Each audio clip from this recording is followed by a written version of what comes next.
CM Revanth రెడ్డిపై మాజీ మంత్రి ప్రశాంత్ రెడ్డి విమర్శలు చేస్తున్నారు. రుణమాఫీ పేరుతో సీఎం రేవంత్ రైతులను మోసం చేశారు అంటున్నారు ప్రశాంత్ రెడ్డి. ఆయన మాట్లాడుతున్న లైవ్ ఇప్పుడు చూద్దాం. ఇట్లా అందరికీ 15 ఆగస్టు లోపల 2 లక్షల రుణమాఫీ చేస్తా అని అన్నోడు అని దేవుళ్ళందరి మీద ఒట్టు పెట్టి ఇలా మాట తప్పిండు. అందుకే నేను 16 ఆగస్టు రోజు మీ ముందుకు వచ్చిన. దేవుళ్ళ మీద ఒట్టు పెట్టి మాట తప్పటం నా జీవితంలో అయితే నేను ఎవరిని చూడలేదు. మా ఊర్లలో హనుమాన్లో కూడా ఎక్కుదాం దానంటే పూట గతి లేనివాడు కూడా రాడు. ఒకవేళ ఆయన తప్పు చేస్తే, ఆయన మాట తప్పితే దేవుడు అంటే భయం ఉంటుంది ఆయనకి.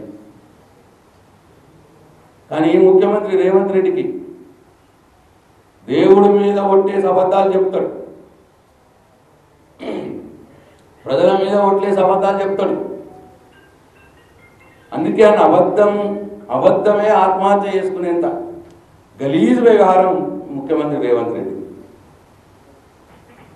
నిజంగా మాకు భయం వేస్తూ ఉన్నది. ఈ దేవుళ్ళందరూ ఈ ముఖ్యమంత్రి రేవంత్ రెడ్డి వాళ్ళ మీద ఒట్టేసి దేవుళ్ళ మీద ఒట్టేసి మాట తప్పినందుకు ఏమన్నా తెలంగాణ రాష్ట్రానికి శాపం పెడతారా? నేను మా బీఆర్ఎస్ పార్టీ తరఫున తెలంగాణ ప్రజల పక్షాన ఆ ముక్కోటి దేవతల్ని మొక్కుతా ఉన్నాం. దయచేసి ఈ ముఖ్యమంత్రి రేవంత్ రెడ్డి చేసిన తప్పుకు ప్రజల్ని శిక్షించకండి. దేవతలారా, దేవుళ్ళారా,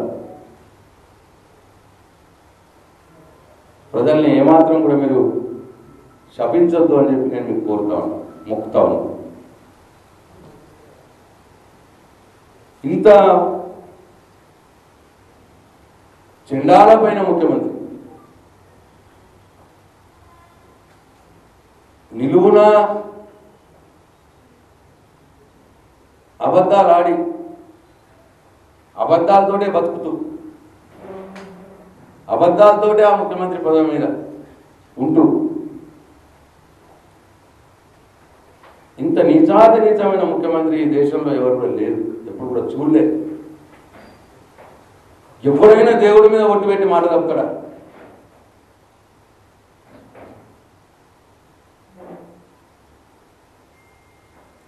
అంత సిగ్గు లేకుండా ఇంకా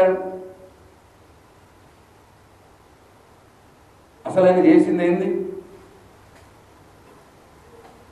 ఇంతకుముందు నేను చెప్పినట్టు 40,000 కోట్లు రుణమాఫీకి అవసరం ఉండగా దాన్ని కుదించి 31,000 కోట్లు చేసి ఏకకాలంలో 2 లక్షల రుణమాఫీ చేస్తామని చెప్పి దేవుళ్ళ మీద ఒట్టేసి పేపర్లలో అడ్వర్టైజ్మెంట్లు ఇచ్చి మన ఓట్లు దండుకొని చివరికి చేసింది 17,900 కోట్లు. దానికే ఆ 17,900 కోట్లు కూడా రైతు బంధు ఆపి ఇచ్చినాయి. దానికే మరి వాళ్ళ 36 లక్షల మంది రైతులు ఉంటే వాళ్ళ లెక్కల్లోనే చూస్తే 22 లక్షల మంది చేసిరారు.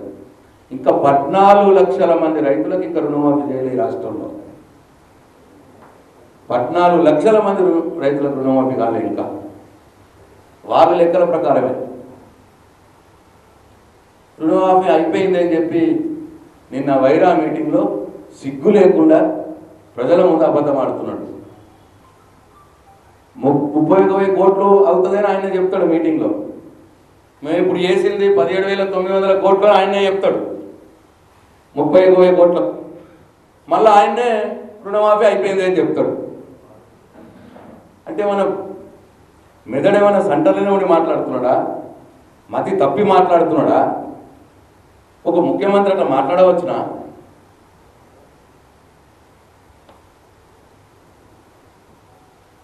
ఇంకా నిజామాబాద్ జిల్లా విషయానికి వస్తే ఇక నిన్న ఆయన మాట్లాడిన మాటలు మొదలు